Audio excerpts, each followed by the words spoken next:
As an environment, I think London is really ideally suited to people who are really wealthy. And there's different reasons for that. A big reason is taxation. In many ways, the UK is like a tax haven for anyone who's very, very rich. And that's because you don't have to, if you're not born in Britain, you're not a British citizen, you don't have to pay tax on your earnings which are outside the UK. You only pay tax on your UK earnings.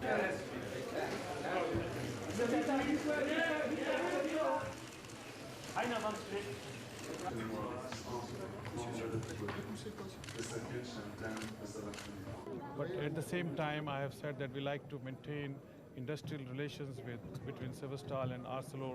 Out of the 23 billionaires that are currently resident in London, probably the most famous of them is Lakshmi Mittal.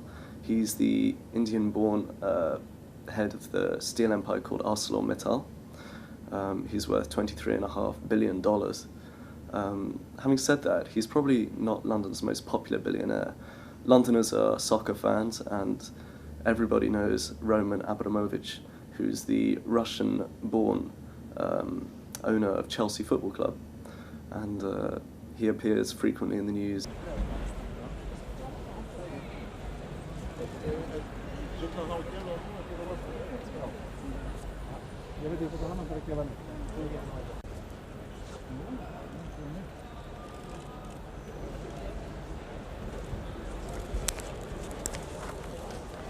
They enjoy spending their money in a variety of different ways. In some ways, they're probably even more British. They aspire to be even more British than the British themselves. They probably buy suits from Savile Row, for example.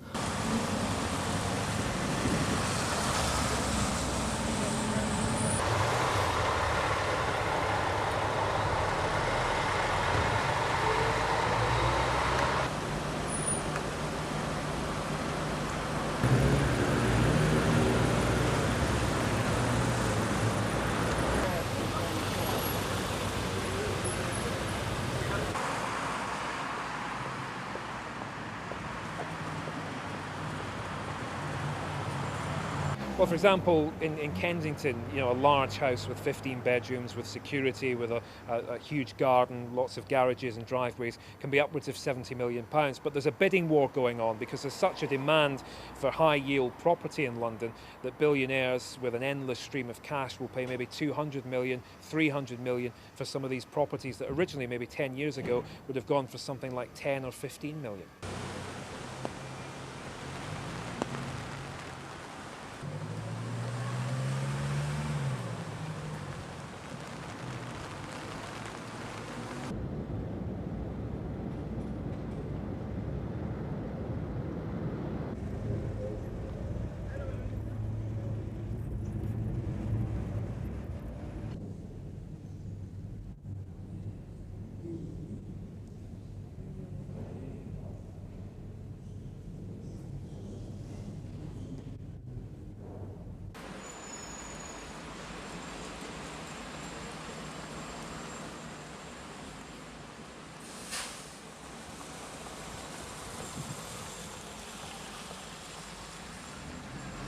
Billionaires definitely spend their money here. I mean, there's very high-profile restaurants and private members clubs and, you know, golf courses and, you know, that there are ways that you can spend your money here, and people do spend their money here. And private schools, of course, is another thing.